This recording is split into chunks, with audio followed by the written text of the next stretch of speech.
देवरानी ही जिठानी है। अरे प्रिया बेटा, आज मैंने एक खास बात बताने के लिए तुम्हें फोन किया है। वो तुम्हारी जयपुर वाली मौसी है ना, वो तीर्थ यात्रा पर निकली है। आज मथुरा वृंदावन के दर्शन के लिए गई है। कह रही थी दर्शन करने के बाद तेरे घर आएगी और 2 दिन वहाँ रुककर फिर अयोध्या के लिए निकल जाएगी। क्या जयपुर वाली मौसी? अरे मम्मी, मैं तो 20 सालों से उनसे मिली भी नहीं हूँ और आपको तो पता ही है मेरा उनके साथ 36 का आंकड़ा रहता था। अरे बेटा, ऐसा नहीं कहती। मेरी बुआ की बेटी है रानी दीदी, और उनका तेरे साथ कोई 36 का आंकड़ा नहीं था। तो बचपन से ही ना 1 नंबर की कामचोर है।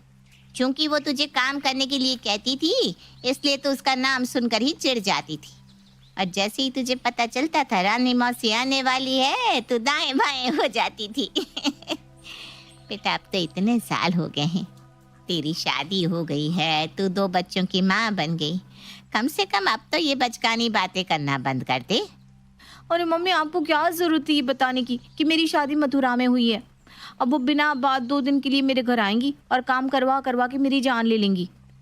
बेशक 20 साल हो गए उनसे मिले, लेकिन मुझे बहुत अच्छी तरह से याद है वो कैसे दिन भर मुझे टॉर्चर करती थी।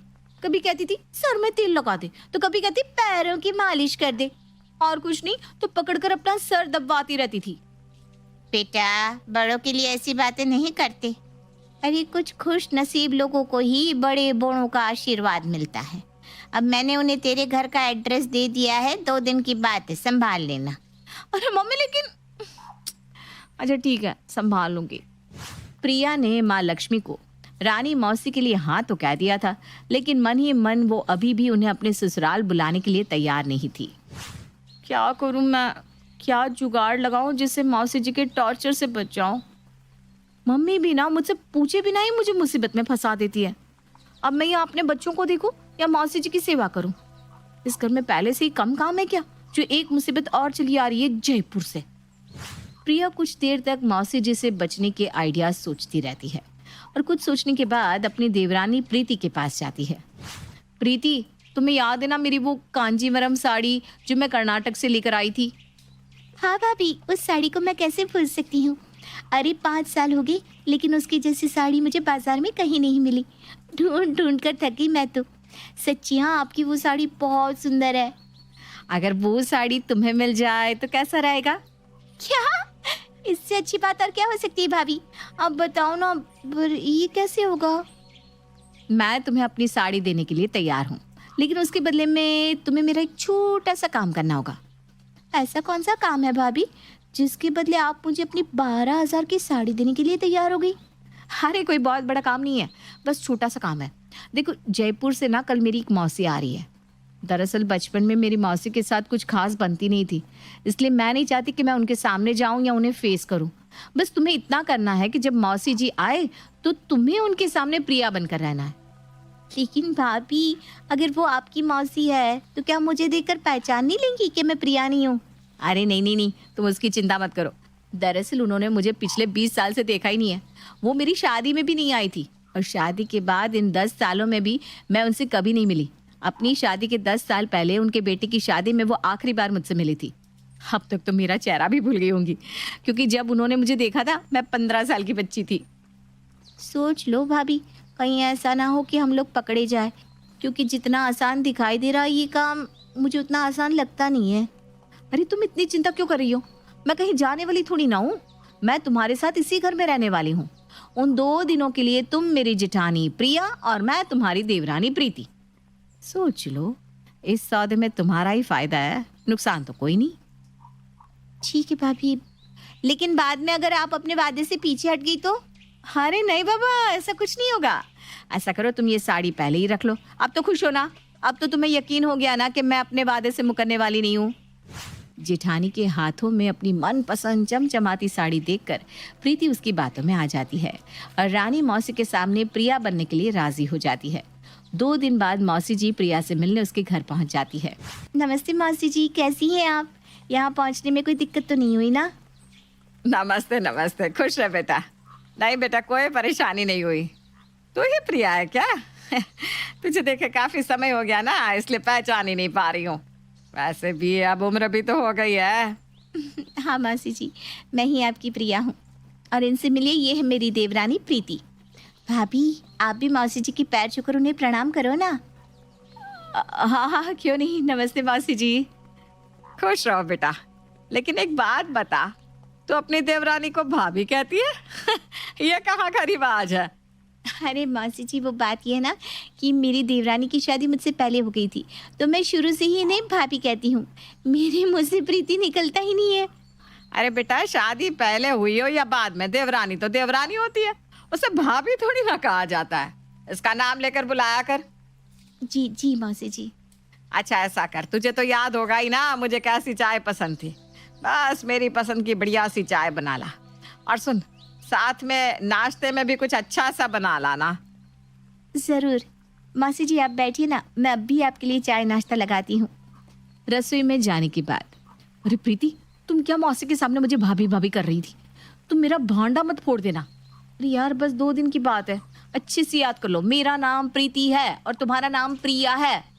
हाँ भाभी, हाँ, अब से याद रखूंगी कि मेरा नाम प्रिया है और आप मेरी देवरानी प्रीति हो। थोड़ी देर बाद, अरे प्रिया बेटा। जी मौसी जी।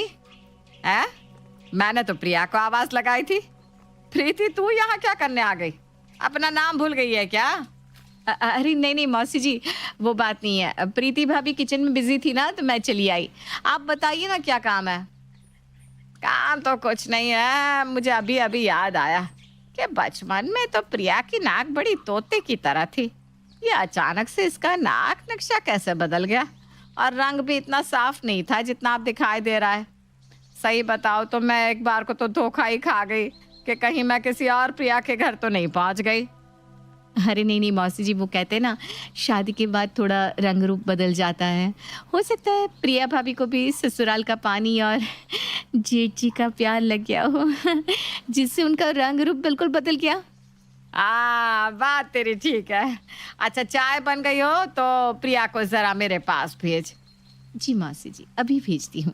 अरे ये मौसी जी तो बड़ी तेज दिमाग है। इन्हें थोड़ा थोड़ा शक हो रहा है कि तुम प्रिया नहीं हो। अभी मुझसे कह रही थी प्रिया का रंग तो एकदम बदल गया, पहले तो इतनी गोरी चिट्टी नहीं थी। फिर आपने क्या कहा भाभी? अरे कहना क्या था, मैंने बोल दिया शादी के बाद ससुराल का रंग चढ़ गया है, और क्या। और वो मान भी गई। अरे मानेगी कैसे नहीं, उम्र के साथ ना याददाश्त भी थोड़ी ढीली पड़ जाती है। और उन्हें कहाँ इतना साफ साफ याद होगा कि 20 साल पहले मैं कैसी लगती थी। अच्छा तू ना चाय बनाकर मौसी जी के पास चली जाना, वो तुझे बुला रही हैं। अच्छा ठीक है। मौसी जी आपने मुझे बुलाया? हाँ बेटा, वो मैं ना कई दिन से तीर्थ यात्रा पर निकली हूँ, तो मेरे सारे कपड़े गंदे हो गए हैं। तो ज़रा मेरी साड़ियाँ, ब्लाउज, इन सबको बढ़िया से धोकर एकदम कड़क आयरन करके मुझे दे दे। फिर परसों मुझे निकलना भी है ना। ठीक है मौसी जी, लाइए मैं कर देती हूँ। अरे एक बात बताना तो मैं भूल ही गई। प्रिया बेटा, मेरी सारी साड़ियाँ ना मलमल कॉटन की है। इन्हें मशीन में मत धोना, हाथ से ही धोना बेटा, नहीं तो इनका सारा प्रिंट खराब हो जाता है। कोई बात नहीं मौसी जी, आप दे दीजिए, मैं हाथ से ही धो दूंगी और बढ़िया आयरन करके आपको शाम तक लौटा दूंगी। प्रीति कपड़े धोने के लिए हामी भरती है कि मौसी जी साड़ियों की गठरी प्रीति के सामने रख देती है। ये सारी साड़ियाँ मैली है, ले जा सबको धुल देना। हाँ बेचारी प्रीति मौसी जी की साड़ियों का गट्ठर उठा कर ले जाती है और रगड़ रगड़ कर धोने के बाद प्रेस करके उन्हें लौटा देती है। प्रिया बेटा, अरे प्रिया बेटा कहाँ रह गई? अरे अब क्या हो गया, अभी तो मौसी जी को खाना खिलाकर आई हूँ, फिर प्रिया प्रिया क्यों चिल्ला रही है। प्रीति मौसी जी के कमरे में जाती है। क्या हो गया मौसी जी, आप मुझे आवाज़ लगा रही थी? हाँ बेटा, मेरे पैरों में ना बड़ा दर्द है। तू ज़रा सरसों का तेल लगाकर बढ़िया से मालिश कर दे, थोड़ा आराम मिल जाएगा। ठीक है मौसी जी, आप लेट जाइए, मैं मालिश कर देती हूँ। आधे घंटे तक जी भर के प्रीति से अपने पैर दबाने के बाद, बेटा सरसों का तेल थोड़ा बालों में भी लगा दे, कई दिन से बाल में तेल ही नहीं लगा। प्रीति तेल लेकर मौसी जी के बालों में लगाने लगती है। अरे बेटा थोड़ा अच्छे से मालिश कर, तेल बालों की जड़ों तक पहुंचना चाहिए। आराम नहीं मिल रहा है ज़रा भी, थोड़ा रगड़ रगड़ कर मालिश कर। और हाँ बेटा, थोड़ा सर भी दबा दे। हाँ अब ठीक है। एक बात बताऊं, तुझे बालों में तेल लगाना 20 साल पहले भी नहीं आता था और आज भी नहीं आता। तभी तो तेरे बाल ऐसे हो गए हैं, बिल्कुल झाड़ू जैसे। अरे कभी तेल लगा लिया कर इनमें। जी मौसी जी, लगाया करूँगी। अच्छा बेटा, मुझे ना रात में थोड़ा देर से सोने की आदत है। वो क्या है ना, उम्र के साथ नींद थोड़ी कम हो जाती है। बस सोते समय ना मुझे 1 कप गुनगुना पानी दे देना। आपको किसी भी चीज़ की ज़रूरत हो तो आप मुझे आवाज़ लगा लेना मौसी जी, मैं आ जाऊँगी, आप बेफिक्र रहिए। बस एक बात बताऊं, शादी के बाद बहुत बदलाव आ गया है तेरे अंदर। शक्ल सूरत में ही नहीं, सीरत में भी बदलाव आया है। पहले तो छोटे छोटे काम करने के लिए चिड़चिड़ करती रहती थी, और अब देखो कैसे खुश होकर मेरे सारे काम कर रही है। घर गृहस्थी चीज़ ही ऐसी है, अच्छे अच्छों को सुधार देती है। अच्छा, तू और तेरी देवरानी यहाँ अकेले ही रहते हो? सास नहीं रहती तुम्हारे साथ? मौसी जी, मेरी सासू माँ यहीं रहती है, उनके भतीजे की शादी है ना, इसलिए घर के बाकी सदस्यों के साथ वहाँ गई है।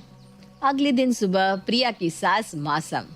प्रिया बेटा, ये दरवाजा खुला क्यों छोड़ रखा है ऐसे? मम्मी जी आप, प्रणाम। नमस्ते बहन जी, मुझे बंद दरवाजे में घुटन होती है ना, इसलिए मैंने दरवाज़ा खोला हुआ है। अरे समधन जी, ये प्रीति को प्रिया क्यों कह रही हैं आप? क्या? मम्मी जी आप अंदर आइए ना मेरे साथ। मम्मी जी, ये मेरी मौसी है, इनको भूलने की बीमारी है, बार बार प्रिया कर प्रीति में कंफ्यूज हो रही है। आप बस इनके सामने ना हाँ हाँ करती जाइएगा। अच्छा ठीक है, मैं तो अपनी साड़ी लेने आई थी, वो यहीं छूट गई थी। तुम मौसी का ध्यान रखना, मुझे तो अभी जाना होगा। कोई बात नहीं मम्मी जी, मैं हूं ना यहाँ। माफ़ कीजिएगा बहन जी, मेरे मायके में शादी है, इसलिए आपको समय नहीं दे पाऊंगी। आप कोशिश करिएगा कि एक बार फिर हमें सेवा का मौका दे। प्रीति। जी मम्मी जी। जी मम्मी जी। बेटा, बहन जी की खातिरदारी में कोई कमी नहीं करना। जी मम्मी जी। जी मम्मी जी। अरे बड़ा सुर से सुर मिलाकर बात करती हो दोनों। प्रिया की सास रानी मौसी से क्षमा मांगकर वापस अपने भाई के घर लौट जाती है। अच्छा बेटा, आज कुछ बढ़िया सा बनाकर खिला दे। हाँ भाभी, आपको तो पता होगा ना मौसी जी की पसंद के बारे में, बस वही बना दो आज। अरे प्रीति, तू तो चुप ही रह, मुझे जो खाना होगा मैं खुद बता दूंगी अपनी प्रिया को। सुन बेटा, आज ना खीर पूरी पनीर की सब्जी और रायता बना ले, पर पहले ना मुझे 1 कप चाय देकर जाना। ठीक है मौसी जी। थोड़ी देर बाद प्रीति चाय का कप लेकर मौसी जी को देने आती है। बेटा प्रिया, एक बात कहूँ तुझसे, तेरी देवरानी ना 1 नंबर की कामचोर है।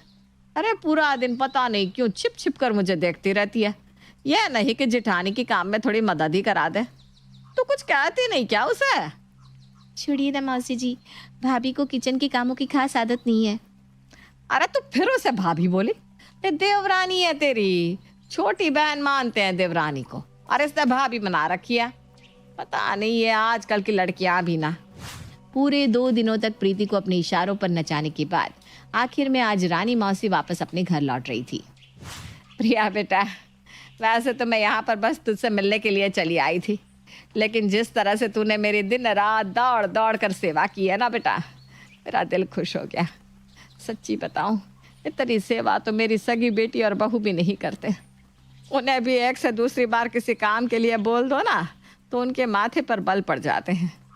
लेकिन बेटा, तूने तो मेरी किसी बात पर मुंह नहीं बनाया। दिन रात जी मौसी करके मेरे आगे पीछे घूमती रही। मेरा दिल खुश हो गया बेटा। भगवान तुझे खूब खुश रखे, लंबी उम्र दे, सदा सुहागन रहो, पूतो फलो। अच्छा बेटा, अब सेवा का मेवा मिलने का समय आ गया है। मैं तुझे तेरे सेवा भाव के लिए इनाम देना चाहती हूँ। इनाम? कैसा इनाम मौसी जी? मैंने किसी इनाम के लालच में ये सब थोड़ी ना किया है। आप मेरी मौसी है, माँ के समान, बस यही सोचकर मैंने आपकी सेवा की। हाँ बेटा, मैं भी तो तुझे अपनी बेटी समझ कर ही ये दे रही हूँ। ये ले बेटा, ये मेरी सोने की चेन आज से तेरी हुई। इसे तू मौसी का आशीर्वाद समझकर हमेशा अपने पास रखना बेटा। हम बुजुर्ग आज है कल नहीं, हमारा क्या ठिकाना, लेकिन मेरी ये चैन तुझे हमेशा मेरी याद दिलाती रहेगी। सही कहा ना बेटा। अरे मौसी जी, सोने की चेन आप इसे कैसे दे सकती हैं? क्यों? ऐसा नहीं दूंगी तो क्या तुझे दूंगी? हट बीच में से। ये चेन आप अपनी भांजी के लिए लाई है ना, तो मुझे दीजिए। असली प्रिया ये नहीं, मैं हूँ। मैं तो वैसे ही आपके साथ मजाक कर रही थी, इसलिए मैंने अपनी देवरानी को प्रिया बनाकर आपके सामने खड़ा कर दिया था। अच्छा जी, सेवा करने की बारी आई तो देवरानी को प्रिया बनाकर खड़ा कर दिया, और जब मेवा मिलने की बारी आई तो हाथ फैलाकर सामने तो खड़ी हो गई। झूठ बोलती है, झूठी कहीं की। अरे मौसी जी, आप अपनी प्रिया को नहीं पहचान पा रही हो? मैं ही आपकी प्रिया हूँ। मैं तो ये देखना चाहती थी कि आप मुझे पहचान पाओगी या नहीं। अगर अब आपने ये चेन प्रीति के हाथ में दे दी ना, तो मैं सच में आपसे नाराज हो जाऊंगी। अरे चुप कर ड्रामेबाज, तू क्या मेरी परीक्षा लेगी? मैं तो तुझे एक नज़र में देखकर ही पहचान गई थी कि तू प्रिया है और यह प्रीति है। लेकिन मैं भी देखना चाह रही थी कि आखिर ये नाटक तुम लोग कितनी देर तक कर पाओगे। लेकिन नाटक में मुझे ये समझ में आया कि ये बच्ची प्रीति है बहुत नेक और दिल की सच्ची। बेशक पहचान इसकी झूठी है, लेकिन नीयत बिल्कुल सच्ची। इसीलिए सोने की चेन तो अब मैं इसे ही दूंगी। क्या मौसी जी, आपको सच में पहले से ही पता था मैं ही प्रिया हूँ? और नहीं तो क्या। अरे तेरी माँ ने पहले ही मुझे तेरी तस्वीर भेज दी थी, और घर में घुसते ही मैंने तुझे पहचान भी लिया था। आई बड़ी मौसी को बेवकूफ़ बनाने वाली। मौसी की बात सुनकर प्रिया और प्रीति के चेहरे सफेद पड़ गए थे। कुल मिलाकर इस पूरे खेल में सबसे बड़ी खिलाड़ी तो मौसी जी ही निकली थी, जिन्होंने आखिरी गेंद पर प्रिया और प्रीति दोनों को आउट कर दिया था। इस खेल में हारने के बाद भी प्रीति के हाथ लग गई थी एक सोने की चेन और कांजीवरम साड़ी, और बेचारी प्रिया के हाथ आया था ठेंगा। जहां प्रीति अपनी साड़ी और चेन देखकर फूली नहीं समा रही थी, वहीं प्रिया अपनी फूटी किस्मत पर आंसू बहा रही थी।